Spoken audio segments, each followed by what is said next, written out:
안녕하세요. 우주 생생뉴스입니다. 이번 주는 시드니 본다이 정션의 칼부림 사건이 일주일 내내 충격을 줬고, 국제적으로는 이스라엘과 이란의 충돌이 전 세계 자산 시장에 충격을 주고 있습니다. 한 주간 일어난 호주 뉴스 자세히 들어가 보겠습니다. 골프 치시는 분 많으시죠? 저도 골프를 즐기는 사람으로 골프 클럽을 깨끗하게 유지하면 스윙이 더 정확해지고 성능이 향상됩니다. 영상 아래 링크를 클릭하시면 바로 아마존 샵으로 연결되니 하나 구매하셔서 즐거운 라운딩 즐기시기 바랍니다. 사용해 보시고 좋은 리뷰 많이 남겨주시면 더 큰 도움이 되겠습니다. 이번 주는 시드니 본다이 정션에서 조현병 이력이 있는 40대 남성 조엘 카우치가 30cm 길이의 칼을 쇼핑센터에서 무작위로 휘둘러 6명이 사망하고 12명이 부상을 당한 사건으로 일주일 내내 떠들썩했습니다. 사망자 중에 5명이 여성이고 1명은 센터 경비원 남성이었습니다. 범행을 저지르던 범인이 건장한 남성은 피해간 모습이 카메라에 잡히면서 여성만 노린 게 아니냐는 의심도 있습니다. 이 본다이 쇼핑센터는 사건이 일어난 직후 문을 닫았다가 목요일 추모를 위해 센터를 다시 오픈했고, 금요일부터는 비즈니스를 다시 시작했습니다. 쇼핑몰에 칼부림이 일어난 초반에는 테러라는 소문이 퍼지기도 했지만, 정신병 이력이 있는 호주 남성의 개인 범행이라는 결론이 나면서 큰 파장으로 번지지는 않았습니다. 이틀 후인 월요일에는 교회에서 저녁 예배 중에 예배를 진행하던 주교가 16살의 소년의 칼에 찔리면서 종교적 테러도 있었습니다. 교회 예배가 실시간으로 중계 중이었기에 이를 지켜본 2천여 명의 젊은이들이 해당 지역으로 몰려들면서 폭동도 일어났는데, 이 폭동으로 경찰차 20대가 손상되고 50여 명이 다쳤습니다. 사건이 일어난 아시리아계 기독교 교회는 중동에서 오랫동안 박해를 받다 호주로 건너온 기독교인들의 안식처 같은 곳으로 중동계 거주인이 많은 지역에서 일어났습니다. 이렇게 기독교가 호주에서도 종교적으로 공격을 받자 교도들은 더 흥분한 것으로 생각됩니다. 폭동에 몰려온 사람들은 이 아시리아계 기독교인들뿐 아니라 다른 파 기독교 신자들도 다수였다고 하는데, 실제로 이 폭동을 주도했던 사람은 이 교회를 다닌 사람은 아니었다고 합니다.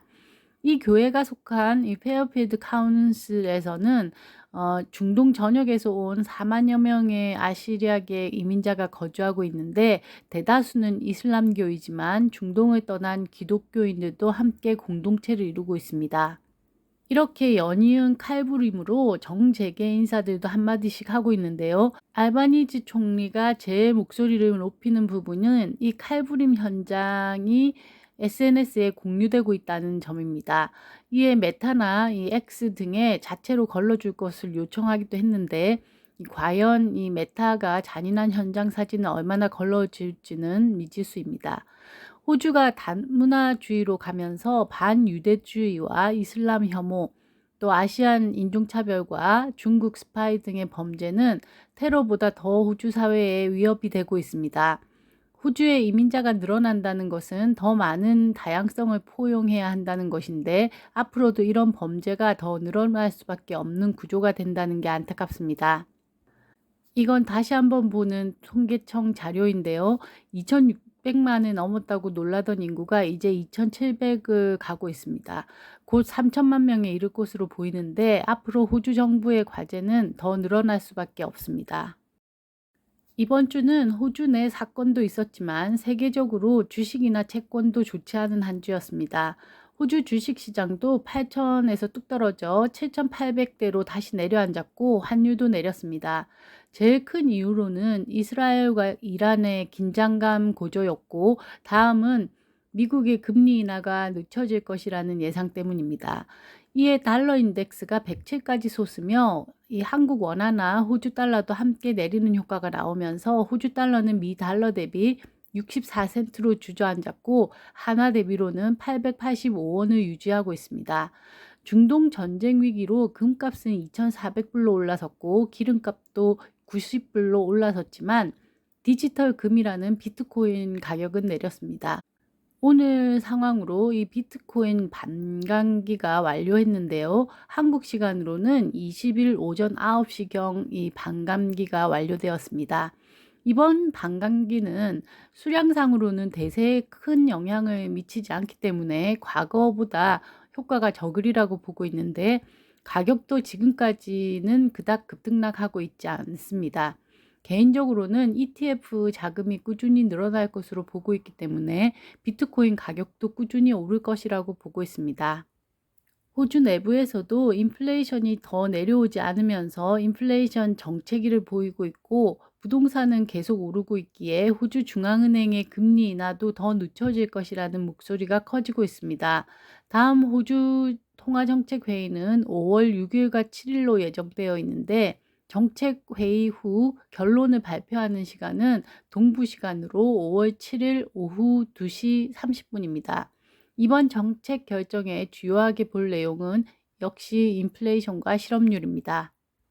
뉴사우스웨일즈의 주택 공급을 늘리기 위한 방안으로 교통이 편리한 전철 부근의 용적률을 늘린다는 뉴스를 지난주에 전해드렸는데요. 그와 관련된 심화 뉴스들이 보도되고 있습니다. 당초 31개역 주변으로 전철역 400m 내에서 최대 6층까지 허용하는 계획이 더 확대되며 37개역으로 넓혀졌습니다.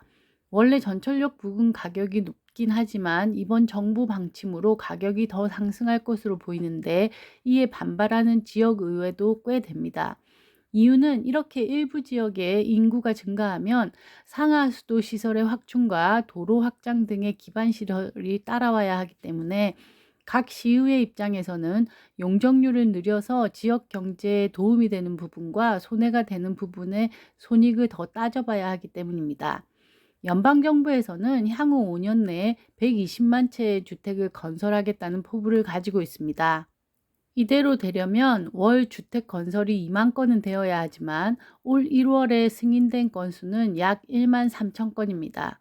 주택 건설이 급속히 늘어나지 못하는 것은 노동력 부족과 마진 감소 등의 이유가 있습니다. 주택을 건설할 기술 인력이 부족하자 연방정부의 주택 공급 목표를 달성하기 위해 건설 기술자 인력을 해외에서 확보해 와야 한다는 의견이 오가고 있습니다. 이렇게 해외 인력이 들어온다면 또 인구 증가를 의미하며 또 살 곳이 부족하게 되는데, 닭이 먼저냐 달걀이 먼저냐의 딜레마에 직면해 있다 하겠습니다. 인구가 늘어나는 것은 국가적으로는 도움이 되는 현상이지만 증가 속도를 어떻게 조절할지 단기 전략을 위주로 가지 말고 장기 계획 하에 단기 전략을 잘 짜야 할 때입니다. 서호주는 마이닝 회사가 주를 이룹니다. 그리고 코비드를 잘 통제한 이 노동당 지지율이 높은데, 이 둘 사이에 미묘한 문제가 있습니다.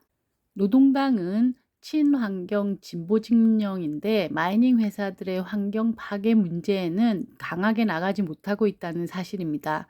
대표적인 예가 2020년 이 필바라 죽한 동굴을 무자비하게 파괴한 리오틴토 사건의 재발을 막기 위해 이 환경법을 도입하려 했다가 철회한 사건이 있었습니다. 지금 연방 정부를 집권하는 노동당의 법안 중에는 문화유산법이 있는데, 환경을 보호하겠다는 취지가 이 마이닝 회사들과의 타협으로 솜방망이 법안이 될 것을 우려하고 있습니다. 이번 주에 서호주를 방문한 피터 더튼 이 자유당 총재가 이 문제를 지적하고 나섰는데요. 그의 입장에서는 노동당에 데미지를 줘야 자유당이 설 자리가 있기에, 사실 친환경에는 관심이 없는 자유당이지만 이 친환경법을 통과시키지 않는 서호주를 지적하는 것은 좀 아이러니하긴 합니다. 오늘 소식은 여기까지입니다. 즐거운 주말 되시고요. 저는 다음 영상으로 뵙겠습니다. 감사합니다.